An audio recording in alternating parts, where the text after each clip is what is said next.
também gosto de contar uma história sobre o Edmur, que tem a ver com o Epicentro. Quando eu fui fazer o primeiro Epicentro, e o Edmur foi a única pessoa que me desejou boa sorte. Naquela época só existia e-mail, né? Não existia nada de mensagem instantânea, nem celular. Ele mandou eu não sei, eu nunca tinha falado com o Edmur. Eu admirava o Edmur, mas a gente nunca tinha conversado. Não sei como. Ele descobriu meu e-mail e na manhã do dia do Epicentro ele mandou uma mensagem para mim. Falou: olha, eu vi que você vai fazer o seu evento. Sucesso, cara. Que dê tudo certo para você. Foi a única pessoa que desejou sucesso no dia do Epicentro. Foi esse cara aqui. Então, ele fez isso porque desde 1843 ele fala de atendimento no Brasil, né? O cara treinou tudo quanto é tipo de varejo, pequeno, médio e grande, sobre atendimento. Ele é o precursor do Reclame Aqui, né? Então, Edmur, bem-vindo ao Epicentro. O Edmur é um outro pilar do Epicentro que eu faço questão de todos os Epicentros ele estar, né? Então, se você for ver os vídeos no Epicentro, no canal do Epicentro, você vai ver que tem umas 5, 6, 7 palestras do Edmur, porque eu faço questão de ele estar sempre presente. Por mim, ele sempre estará no Epicentro. Bem-vindo, Edmur, manda bala. Obrigado, por mim também. Queria saber se já está no ar aí, Júlio. A apresentação já está no ar, Júlio? Júlio? Júlio? Tá no ar, Edmur, manda ver. Edmur, tá no ar, boa sorte aí. Valeu, obrigado. Valeu. Vamos voltar, gente. Vamos voltar aqui. Eu não sei se é a 7ª ou 8ª vez, mas eu estou aqui.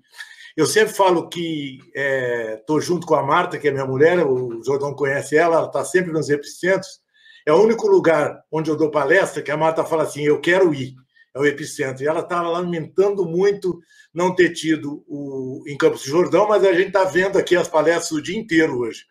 Minha empresa é ponto de referência, mas o mais importante é que eu sempre falo que a pessoa mais importante de qualquer marca não é o cliente, é o cara da ponta que está lá, que conquista o cliente, que mantém o cliente. Não se esqueçam disso onde vocês estiverem. Hoje eu resolvi fazer uma palestra, não foi o Jordão que deu o nome, não, fui eu que dei o nome. A alma é o segredo do negócio, né? Tem um velho deitado aí, um velho ditado, que fala que o segredo é a alma do negócio. E a vida inteira foi assim. Ultimamente mudou muito a história do que faz importância para a marca. Se não, vejamos o mundo, tá?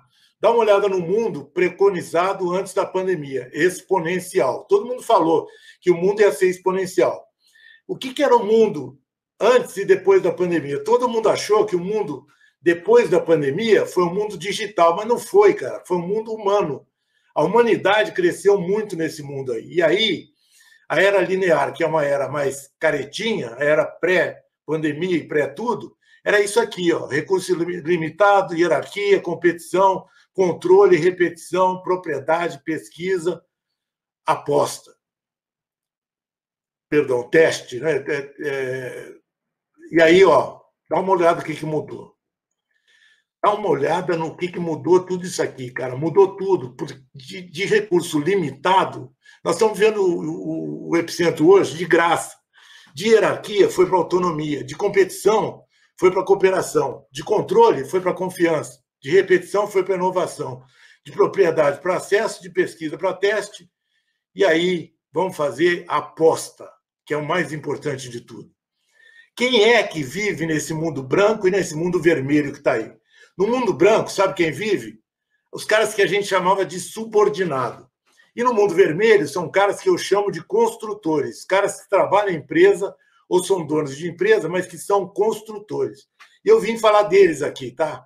O maior KPI que uma empresa pode ter é o percentual de construtores muito competentes que a empresa pode ter. Percentual de cara muito competente, construtor, é tudo de bom. Então, eu sempre pergunto para os caras numas empresas, quantos caras muito bons você tem? E o cara fala 20%. Esse número tem que ser muito maior que esse.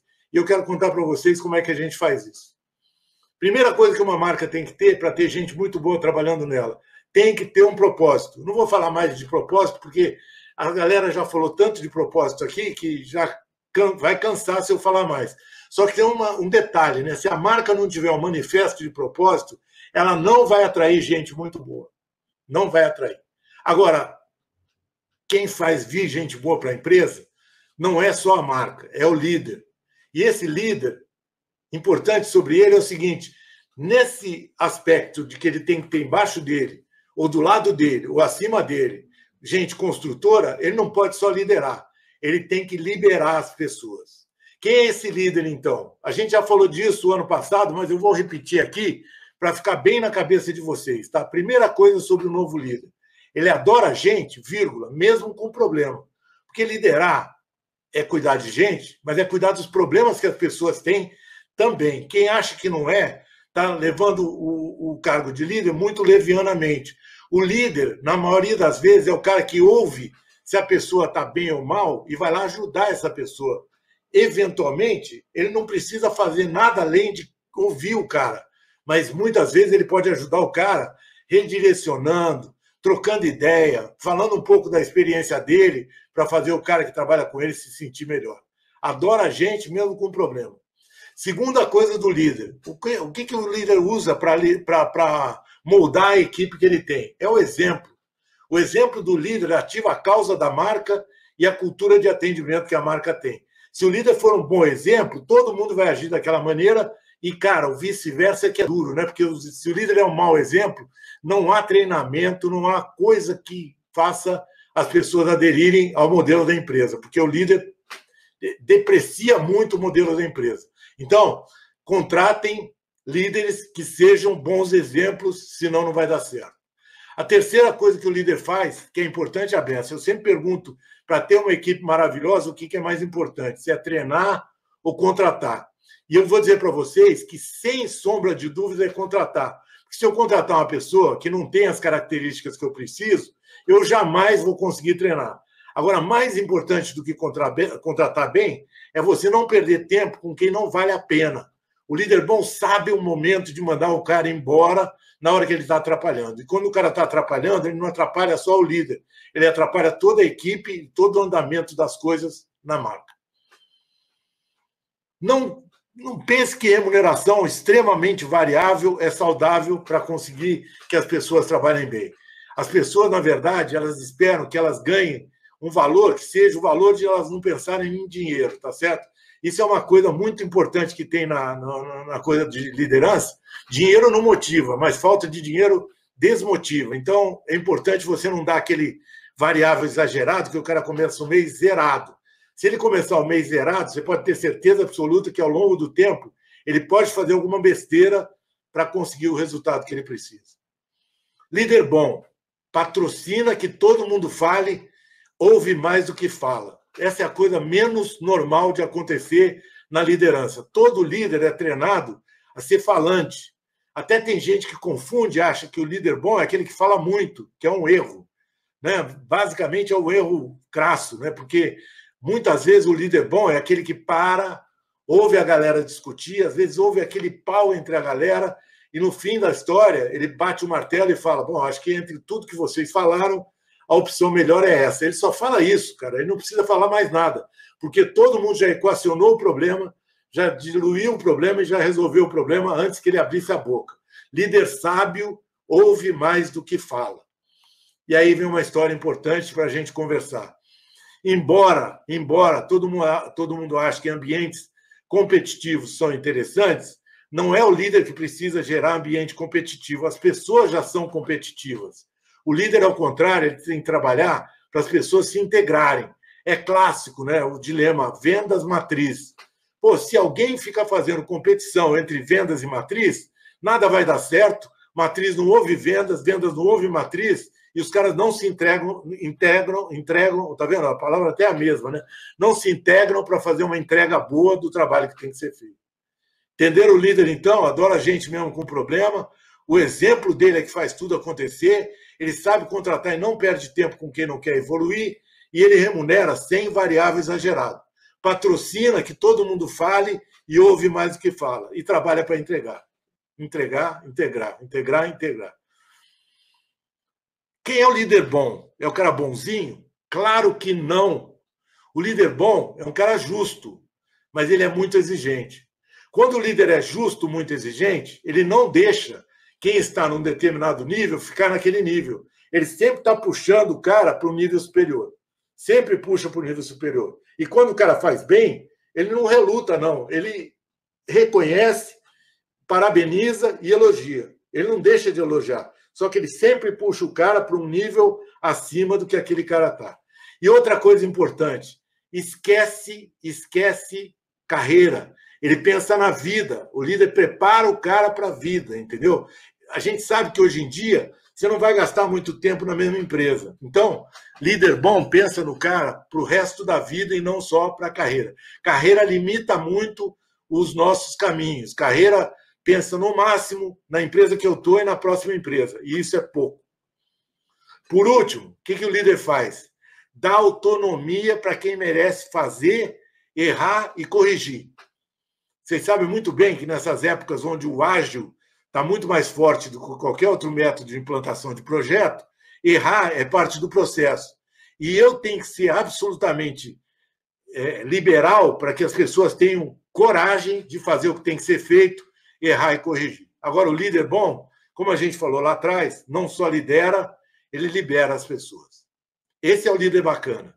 Aí tem o seguinte, né? Como é que é a história? Qualquer pessoa que eu contrate merece ter um líder desse e trabalha bem nesse ambiente? Eu diria para vocês que não, e eu quero também descrever esse cara. Aliás, né, vocês, quem quiser tirar um print screen aí, ó, tira um print screen da tela para ficar com isso aí gravado no arquivo de vocês, tá? Mas tem o outro lado da moeda. Quem é o time que merece trabalhar com um líder desse e trabalhar numa empresa que esse líder constrói? Porque a empresa que esse líder constrói é uma empresa que vai ter gente muito competente sempre. Então, quem é o construtor competente do jeito que a gente acabou de falar? Primeiro, esse cara constrói e honra o plano de vida dele. Então, chega para o teu pessoal e fala assim, ó, quer trabalhar comigo, quer ser um construtor muito competente, quer fazer parte de um time campeão? Primeira coisa, você tem plano de vida? Não. Então, vai atrás, cara. Você tem que ter plano de vida. Não tem jeito. Se você não tiver plano de vida, você não vai saber onde você vai chegar. Primeira coisa é ter o plano de vida. Segunda coisa importante que o cara tem que ter, praticar CPTA e CPTA+. Você sabe o que é CPTA? CPTA é como posso te ajudar.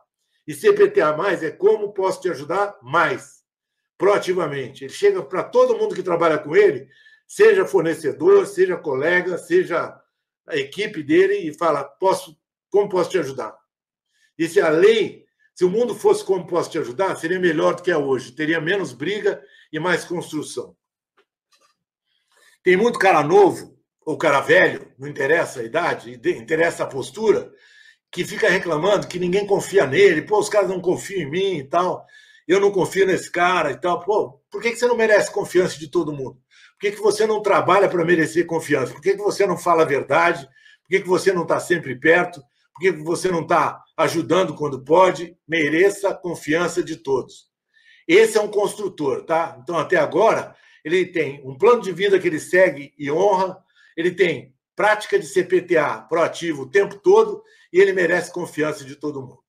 Outra coisa que esse cara tem, ele é humilde para perguntar para quem sabe e generoso para informar e para ensinar quem precisa saber e quem quer saber. Olha que doideira, né? O cara oscila entre a humildade e a generosidade. Humildade e generosidade. Tem que ser um cara do bem esse cara, não pode ser um cara qualquer. E aí vale o Google também, né? Claro. Com relação às entregas, né, que é uma das coisas que tem mais queixa nos pactos que se fazem nas empresas. Ele sempre entrega o que ele prometeu e quando ele prometeu, quando ele fizer isso. Olha a doideira. Eu não preciso ficar cobrando esse cara das entregas o tempo todo. E ele sabe que se ele for falhar, ele vai deixar alguém numa roubada. Então ele avisa antes e dá toda a antecipação para que esse cara se programe para a entrega dele não ser um problema para o próximo passo. Vale criticar? Vale discordar? O construtor, ele não é um crítico apenas. Ele não é um discordador apenas. O construtor, ele tem sempre, com a crítica e com a discordância, a sugestão de solução do problema. Toda vez que esse cara levanta a mão lá atrás, sabe aqueles caras que levantam a mão lá atrás e falam assim, não concordo, ele vem, não concordo, só que ele vem com a bandeja de crítica, com a bandeja de solução imediatamente após. Esse é um cara bom. Esse é um cara que vai, em qualquer circunstância, ser positivo em relação à solução de problemas. Por quê? Porque ele vem com a bandeja de solução juntinho com a bandeja de crítica. Mais uma. Todo mundo acha que quem propõe mudança na empresa é o cara mais importante. Eu digo que não. Quem é mais importante na empresa é o cara que está do lado de quem propôs a mudança e ajuda a implementar. Quando eu acho que só a minha mudança é importante, eu deixo de apoiar mudanças que às vezes estão acontecendo na empresa, que são muitas vezes muito melhores do que as mudanças que eu estou propondo. Então vamos lá de novo. Ó. Apoiar a mudança que alguém já propôs pode ser muito melhor do que eu tentar impor uma mudança na qual eu só estou pensando. Tá legal? Então pensem nisso para poder ajudar as mudanças a acontecerem. E, por último, uma coisa que o construtor tem e pratica o tempo todo, que ele entrega resultado sem ter que ser cobrado. Ele não espera ser cobrado para entregar resultado. E cá para nós, não tem coisa melhor na vida do que ter uma equipe que entrega resultado sem ter que ser cobrada, ou eu, como equipe, não precisar ser cobrado pelo meu chefe para fazer as coisas acontecerem. Estão entendendo? Dá um print screen aí, e esse é o cara que constrói na empresa. Então, eu vim aqui para falar uma coisa para vocês, extremamente importante, que a alma é o segredo do negócio. Mas não é qualquer alma que é segredo do negócio, tá certo? A alma que é segredo do negócio é essa que tem um líder, como esse aqui que eu descrevi para vocês, e depois tem um time, como esse aqui que eu descrevi para vocês, passo a passo. O cara que constrói o plano de vida e honra o plano de vida, pratica CPTA, merece confiança de todos, pergunta para quem sabe e ensina para quem quer saber, entrega sempre e quando ele prometeu, critica e discorda com solução e, ao invés de só impor mudança ou propor mudança, apoiar as mudanças que os outros já propuseram. Por fim, entregar resultado sem ter que ser cobrado. Marcas que têm esse líder e esse time têm alma.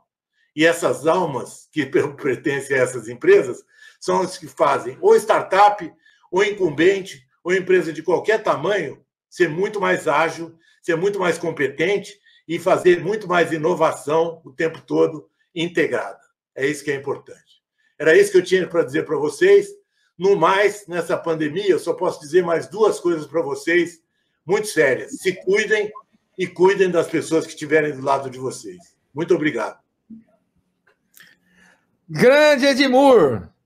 Foda, né? Foda. O cara, em 18 minutos, mostrou 743 slides. Ô, Jordão, não foram 18 minutos, não. Foram 16. Edmur, você tem tempo aí ainda, cara. Não, eu tenho tempo só para falar isso para as pessoas. Cuidem das pessoas.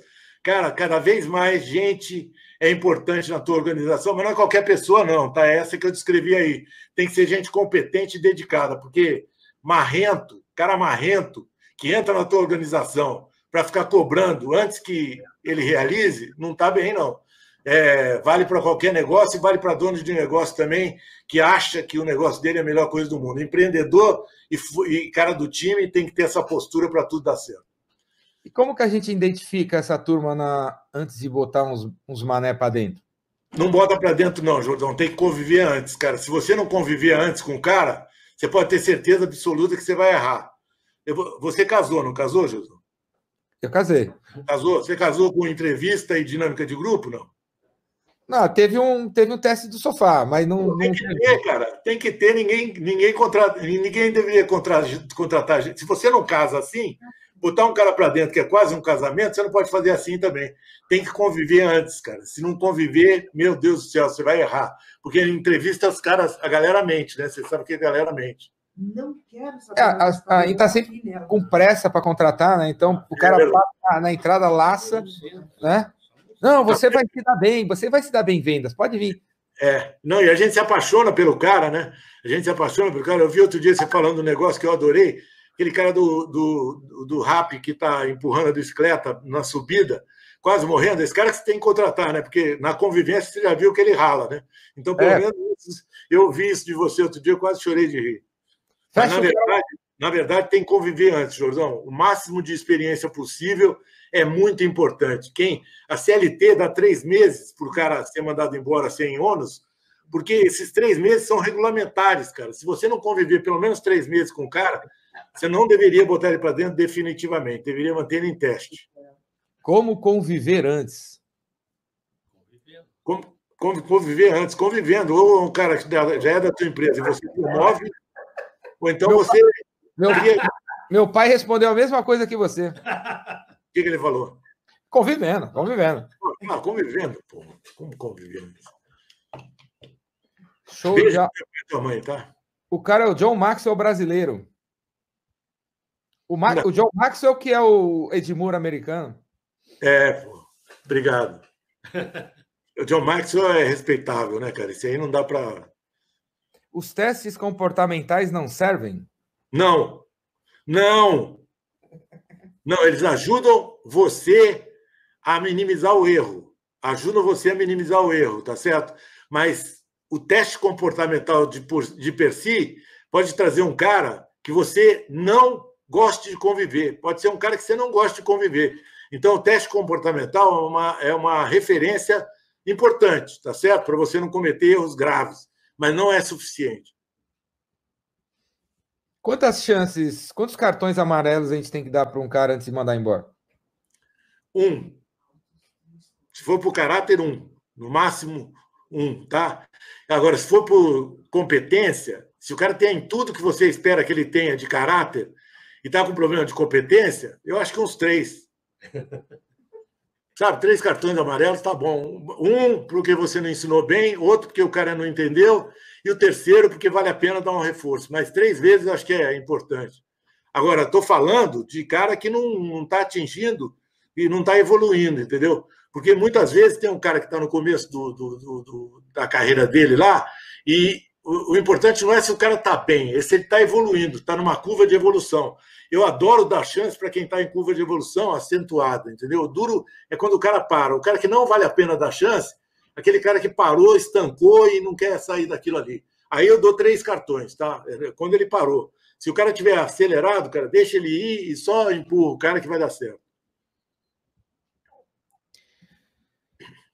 E quando o funcionário ele quer virar gerente, líder, aí ele vira e não é o correto, assim. Cara, o quadro que eu coloquei aqui de construtor, se o cara preencher tudo aquilo, você pode ter certeza absoluta que ele vira líder. Eu testo antes os caras, quando eu quero saber se aquele cara vai ser líder ou não, Jordão, eu testo antes o cara na função de líder sem ele ser líder, tá? Saio de férias, deixo o cara liderando a equipe para ver como é que fica. Aí depois pergunta para cada cara da equipe, como é que foi o cara? Se ele foi assim, tem chance de ser líder, cara. Se ele foi assim, bicho, eu já vou ver por que ele foi assim, porque algum problema tem.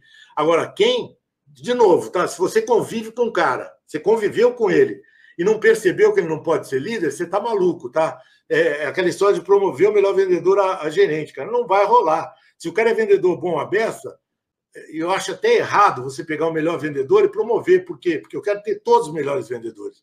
Eu não quero ter só um, entendeu? E tem gente que se conforma de ter 1 ou 2 pessoas muito boas na equipe, né? Esse é o maior problema que tem.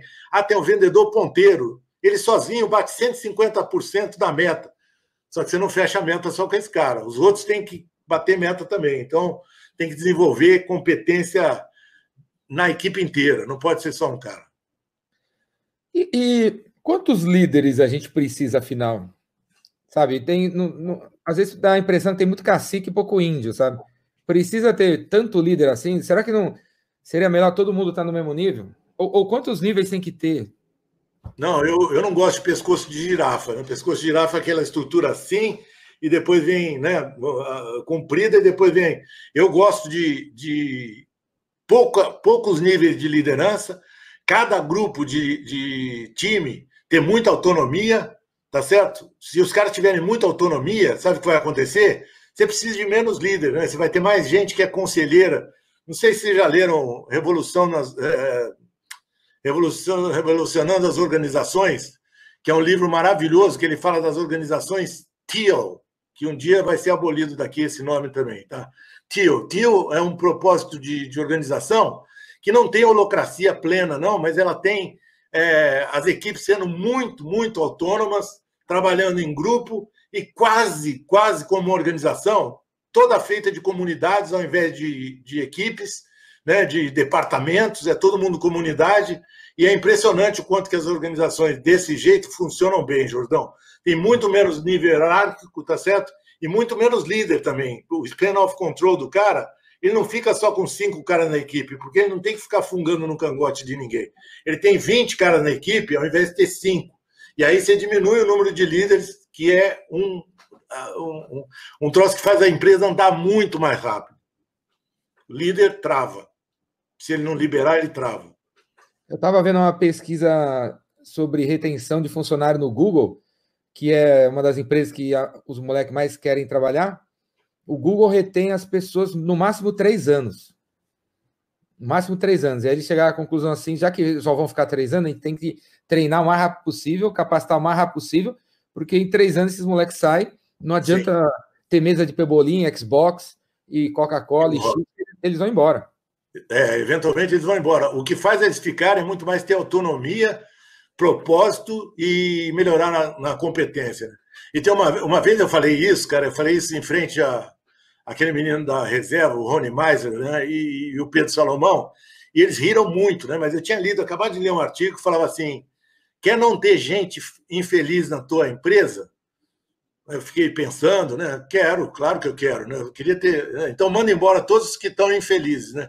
Então, o que o Google fez foi isso, né? O cara estava infeliz 3 anos depois, ele libera o cara porque o cara vai ser feliz em outro lugar. Eventualmente acontece isso. Se você não tem uma empresa que tem um número de líderes potenciais muito grande, eventualmente alguns caras ficam cansados daquele patamar e querem outra coisa. E nessa hora é bom você ser colega do cara, pensar na vida dele, não só na carreira, e falar, ó, vai para outro lugar que você vai ser mais feliz lá. E a meritocracia? O que você acha da meritocracia? Existe? Eu acho que deveria existir, né? É muito difícil. Meritocracia é um negócio já falado há muito tempo. Todas as empresas que eu trabalhei tinham a proposta de meritocracia e acabava que você achava que não tinha meritocracia na hora da promoção do cara do teu lado, entendeu? É muito difícil você convencer as pessoas de que meritocracia existe se você não pregar e não praticar muita verdade para o seu funcionário. Se o seu funcionário não é promovível, você tem que chegar para ele e falar, ó, tem uma vaga lá, mas você não é promovível dessa vez. O problema da meritocracia é que às vezes o cara tem medo de falar para o cara que não foi eleito as coisas que ele tem que ouvir. E aí a meritocracia fica meio prejudicada, mas meritocracia tem um monte de componentes, né? Seja pelo salário que o cara ganha, seja pelo cargo que ele ocupa e até como ele é tratado na organização. Eu acho que meritocracia é um desejo a ser cumprido cada vez mais em todas as organizações. Show de bola. Edmur, Peter Drucker, Sayane. O Peter Drucker, se você falar Peter Drucker sobre mim, eu vou chorar aqui, cara. Brincadeira. Edmur, monstruoso. Deu tempo aí, é minha obrigação te mandar embora, Edmur. Muito demais, obrigado, cara. Pelo apoio. Valeu. Obrigado pelo apoio. Cegueta que eu sou, obrigado pelo apoio. Jordão, mandou demais, cara. Eu nem preciso te dar boa sorte mais, né? Você já viu que tu manda bem em qualquer circunstância. Beijo para todo mundo e boa sorte para todo mundo aí. Aguentem que vai ter muita palestra boa ainda. Show de bola. Obrigado, Edmur.